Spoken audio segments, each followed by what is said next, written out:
At 5:30 p.m. on March 14, 2011, staff members at St. Luke's Hospital in Jacksonville, Florida, were confronted with a distressing situation. 2-year-old David Galarraga was brought into their care, limp and unresponsive, requiring urgent, specialized medical attention. However, the explanation provided by his mother left the hospital staff with more questions than answers. Was David's condition due to a tragic accident, or was there something more sinister behind his injuries? As a precaution, the police were called and began interviewing the family to uncover the truth. Soon, a tangled web of deception and partial truths would unravel, ultimately launching a groundbreaking case in Florida's criminal justice system. While David was being treated, the police took his mother, Bianella Susanna, and his older brother, 12-year-old Christian Fernandez, to the station for questioning. The footage of the interrogation has largely remained unseen, and due to David and Christian being minors, portions of the footage were redacted by the authorities. Before we talk, I'm going to explain a few things to you, okay? These are your constitutional rights. You're 12 years old, right? When's your birthday? An investigator asked. Okay, so you turned 12. No, I'm 13, Christian corrected. Oh, you're 13 now? The officer responded. No, I'm 12, Christian clarified. That's what I thought. You're 12, the officer confirmed. Despite Christian's age presenting a potential challenge, Florida law allows police to question minors without parental consent. However, the officers carefully explained Christian's rights, knowing that any misunderstanding could render his statements inadmissible in court. I just need you to sign here that you understand, the investigator added. As the investigator built rapport with Christian, more information trickled in from the initial interviews conducted at the hospital. According to police reports, Bianella showed little emotion when doctors informed her about the severity of David's injuries. She even mentioned that she had been through worse. But when she was later brought in for questioning, her composure began to falter. I'm really sorry. I'm so afraid, she confessed tearfully. As the questioning progressed, inconsistencies began to surface in Bianella's story, but the shocking truth she was hiding was yet to be uncovered. So, can you tell me about what happened tonight? Were you at home when the incident occurred? The investigator asked Bianella. A little after 4, she responded. Who was at home? Everyone was there, Bianella replied. Bianella explained that Christian had called her for help after David fell from his bunk bed. Upon rushing to the room, she found David unresponsive. And what did you do when you got there? I tried putting ice on it, she said. When the police searched the family's apartment, they discovered disturbing evidence in the bedroom shared by the 3 eldest children. A blood stain on the carpet, more blood and vomit in various places, and baby wipes alongside a diaper covered in red stains on the bottom bunk. Blankets, pillows, and even the bathroom were stained. With David's life hanging in the balance, the police relied on Christian's account to piece together what had happened. So, you and David were in the room together? The investigator asked. Yeah, Christian replied. Was your other brother and sister there? No, just us, Christian confirmed. And where was your mom? The officer probed. I don't know, Christian answered. Maybe driving. Bianella initially claimed to be in the kitchen when David fell, but Christian's story contradicted hers, making it unclear where she was when the incident took place. According to Christian, after David fell, he laid his brother on the bottom bunk and tried to get help. However, this was yet another version of events, adding confusion to the story. Initially, Bianella had told police that David fell while Christian was flipping through TV channels. She claimed that David climbed up the bunk bed ladder before it shifted, causing him to fall and hit his head. The detective asked Christian what his mom did when she returned home. She cleaned the room and changed David's clothes, he said. As more conflicting details emerged, detectives pressed Bianella, hoping to clear up the inconsistencies. So, were you at home when it happened? The detective asked. Well, I had gone to the bank, Bianella finally admitted, contradicting her earlier statements.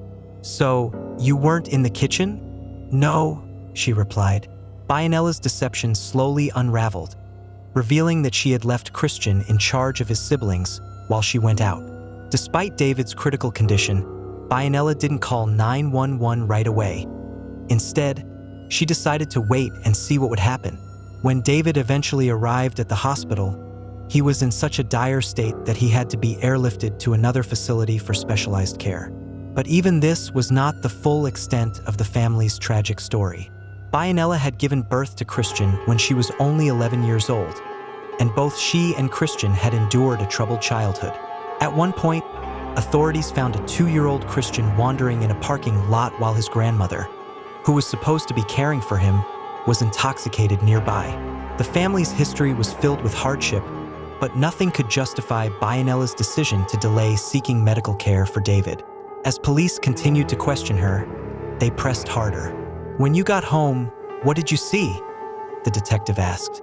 "David was knocked out on the bottom bunk," Bianella replied. She admitted to seeing a little blood on the floor, but was more concerned about being blamed for her son's injuries than getting him immediate help. "You got on the computer to check what?" the detective asked. "I checked how long unconsciousness lasts and if people can just wake up from it," Bianella explained. Despite her fears of Child Protective Services, Bianella's actions, or lack thereof, had left David's fate hanging by a thread.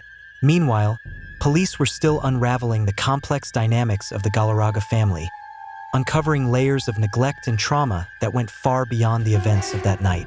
With 2 recent encounters involving Florida's Department of Children and Families, DCF, Bianella was already walking on a very fine line. Yet, her decision to put her child's life in jeopardy to avoid another intervention was nothing short of shocking. Was this truly the only reason? Or was there more beneath the layers of excuses she had built? "I thought it would shift back to its proper position," Bianella explained. "But most people wouldn't even think of going online. They'd call 911, and 911 would direct them on what to do until help arrives." The detective responded, still unable to fathom why the call for help was delayed. "I came here with nothing. I rented an apartment, I put a roof over their heads, I feed them, I take care of them. Far better than when I was with my ex-husband," Bianella argued, attempting to defend her decisions. "Well, let's talk about David," the detective interrupted. When David first arrived at the hospital, doctors immediately noticed that his head injury wasn't his only issue. His left leg was encased in a blue cast, extending from his hip down to his foot, a remnant of a previous injury. In January, David had a broken leg, right? The investigator asked. "Yes," Bianella confirmed. According to the DCF report from January, Bianella explained that she was inside her apartment when Christian burst through the door, holding David in his arms. She said that the boys had been playing at the playground just outside the apartment. "I wasn't outside. I was inside," she clarified. "So, the children were unsupervised?" the officer questioned. "I had the window open and watched them," Bianella claimed. "But you weren't actually watching them all the time," the officer pressed.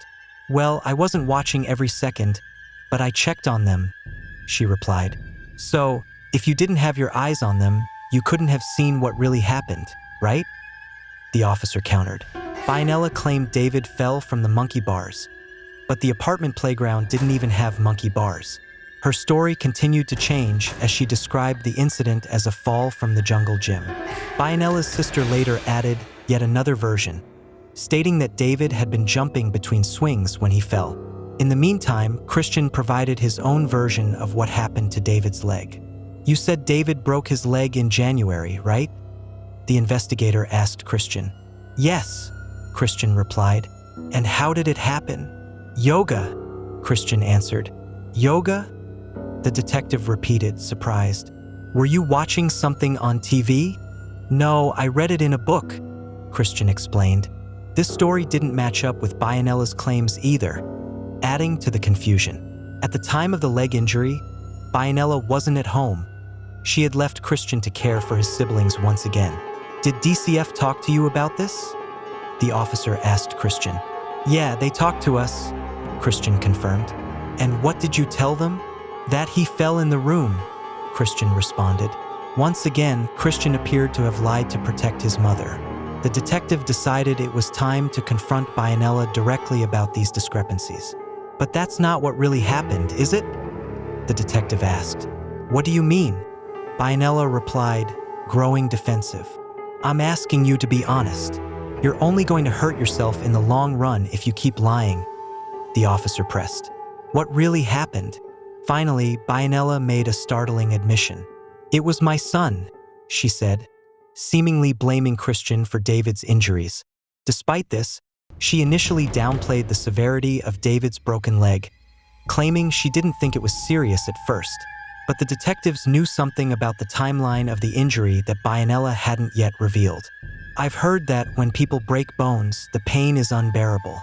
They're screaming and crying when you even touch the area, the detective said, challenging her. I didn't think that at 12 years old he could break anything because he's just a kid, she tried to justify. But anyone can be capable of causing harm at 12, the detective pointed out. I was scared they'd take him away from me. He's my son, even if he did something wrong, Bianella confessed.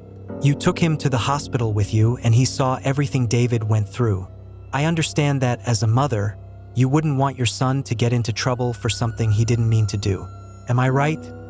The detective asked. Yes, she confirmed. But you waited 2 days to take him to the hospital? The officer questioned in disbelief. I didn't think he was capable of breaking anything. I thought it was just swollen, she repeated.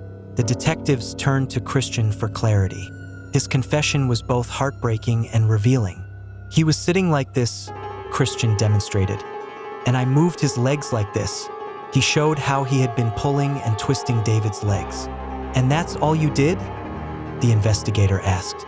Yeah, I wasn't trying to hurt him, Christian insisted. It was an accident, but I didn't know his bone would break. Did you hear a snap or a crack? The officer asked. Sort of, Christian admitted. Then he stood up and I stopped. David's injury was far more severe than anyone could have imagined. One of the doctors described his double fracture as the worst broken bone he had ever seen in a toddler. You lied, didn't you? The detective confronted Bianella again. You told Christian to lie to DCF, didn't you? Yes, she admitted quietly. The detective sighed. You lied, and you got him to lie, and it just spiraled out of control. Wouldn't it have been easier to just tell DCF it was an accident? No, Bianella replied. It wasn't easy then, and look where I am now. It's still not easy. The detectives remained skeptical of the story about David's head injury. Returning to that fateful day, they began questioning Bianella once again. Her timeline of events continued to shift. Initially, she said she took David to the hospital 40 minutes after arriving home, but that time slowly grew to an hour, then even 2 hours. As the investigation wore on, detectives learned that while David was unconscious, Bianella hadn't called 911 immediately. She had called a pediatrician but hung up after being placed on hold. It was yet another delay that could have cost David his life. As Christian's interrogation stretched into the early hours of March 15th, detectives pressed him to share more about what had happened. You've been up all night. David's not doing well, right? The detective said gently. It's time to tell us the truth. Christian, exhausted and scared, was nearing the point of breaking down. He came from a background rife with violence, having suffered alleged abuse at the hands of his late stepfather, Luis Galarraga Blanco, just months before David's injuries. In October 2010, according to court documents, Christian's mother was summoned to his middle school after staff noticed his face was swollen and red.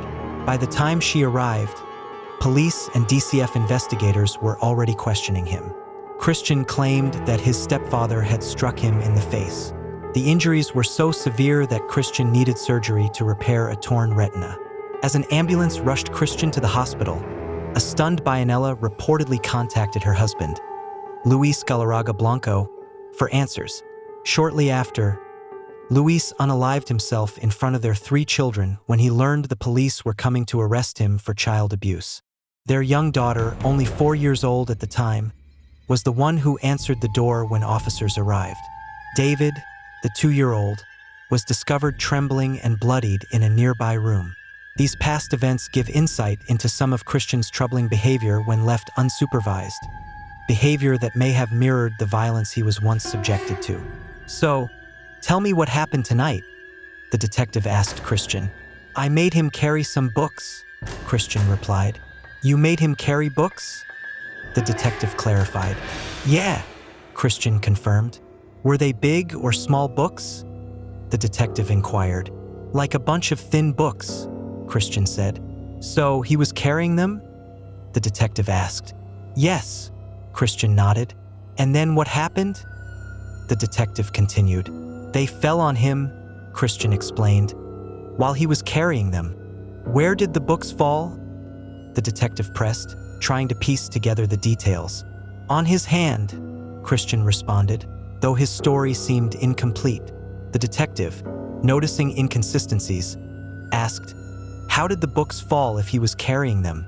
Christian's story changed again as he stumbled over his explanation, saying the books fell because David didn't know how to carry them. "What else happened?" the detective pressed. Christian explained that after the books fell, David also fell. Yet, this story didn't account for the severe head injuries David had suffered. The detective knew there was more to the story. "His head has a lot of bruising and swelling, and his nose is really swollen," the detective pointed out. "What really happened?" Christian, realizing he could no longer hide the truth, eventually admitted, "I pushed him." "Why did you push him?" the detective asked. "I was angry," Christian replied. "What were you angry about?" the detective inquired. "My stepdad," Christian revealed.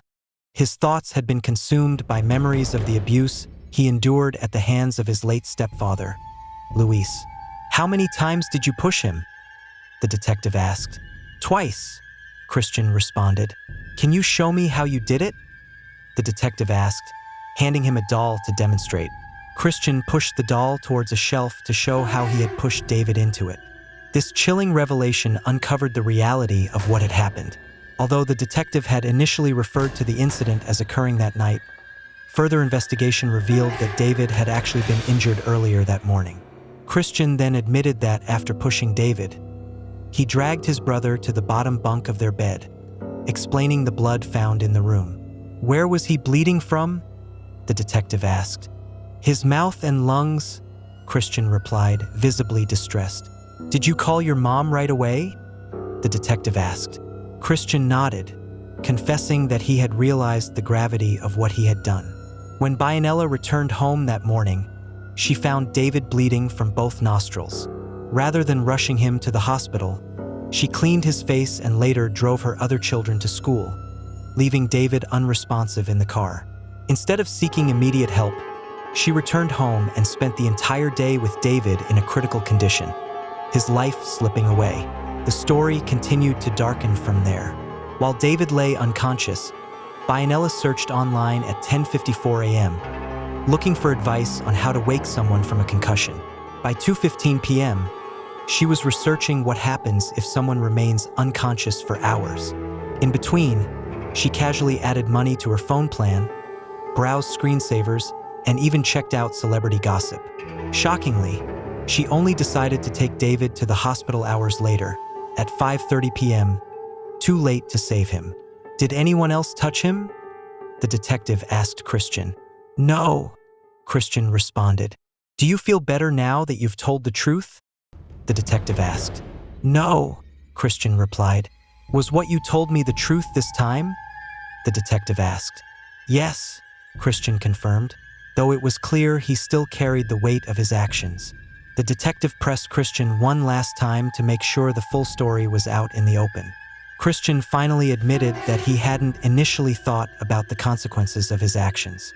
"I wasn't really thinking about what I was doing," he said, explaining that he only felt bad afterward when he realized the harm he had caused.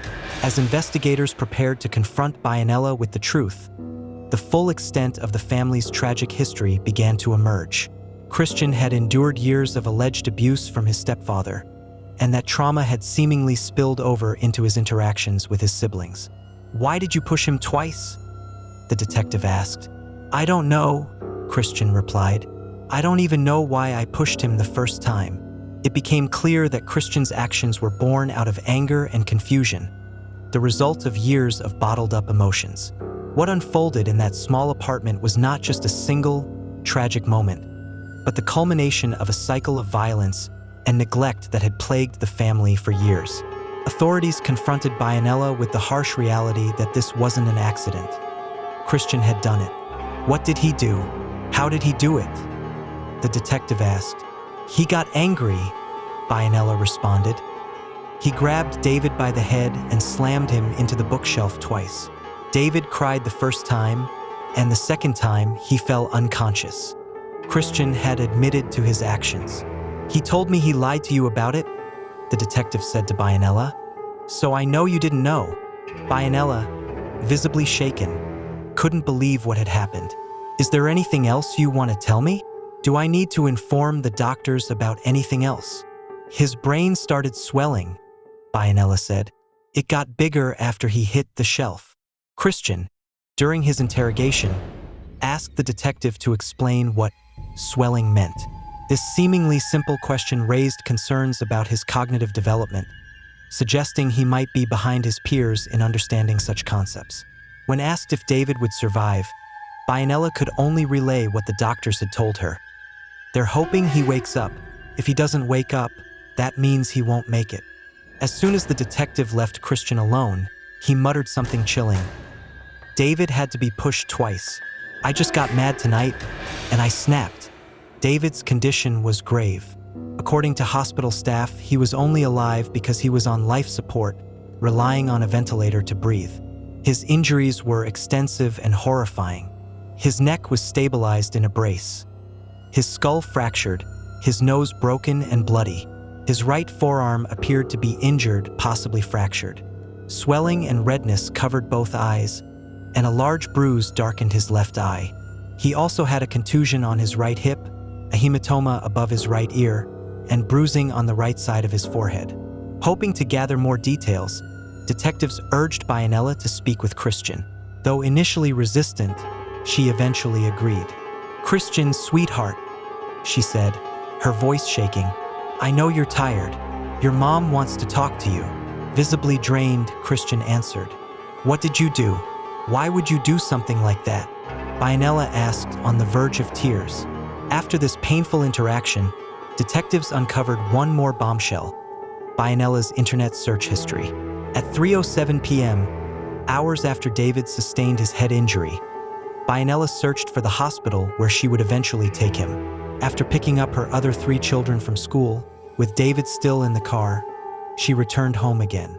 David didn't arrive at the hospital until 5:30 p.m., a full 8 hours after the injury.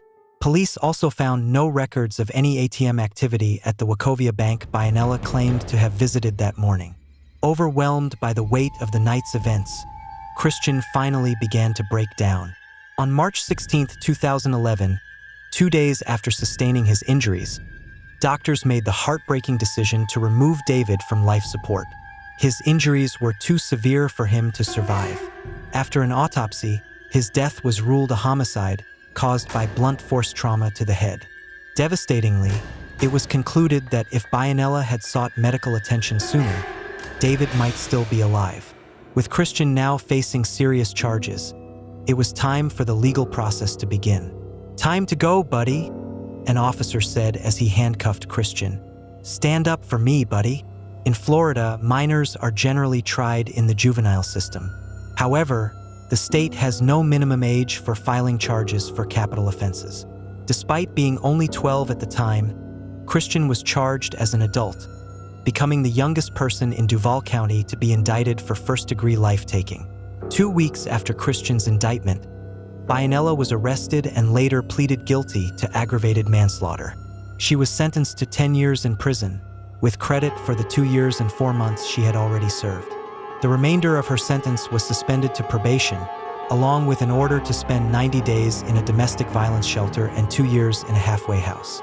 Christian's case drew significant public attention, with supporters sending letters to the judge on his behalf. A petition with nearly 9,000 signatures requested that he be tried as a juvenile. Ultimately, Christian received a plea deal for aggravated battery and manslaughter, serving 7 years. His probation was terminated in May 2023, and according to his Instagram, Christian now works as a barber. The tragic story of Christian Fernandez and the death of his younger brother, David, serves as a stark reminder of the complex dynamics within families, the lasting impact of trauma, and the devastating consequences of delayed action. While Christian's young age and troubled past sparked debate about the appropriate response from the legal system, the loss of David left a permanent scar on all those involved. Let this story remind us all of the importance of seeking help when it's needed most, and of paying attention to the warning signs in those around us. Thank you for watching. If you believe in the power of awareness and support for vulnerable children, please like, subscribe, and hit the notification bell for more stories that aim to shed light on the difficult realities of family and justice. Together, we can strive to prevent tragedies like this from happening.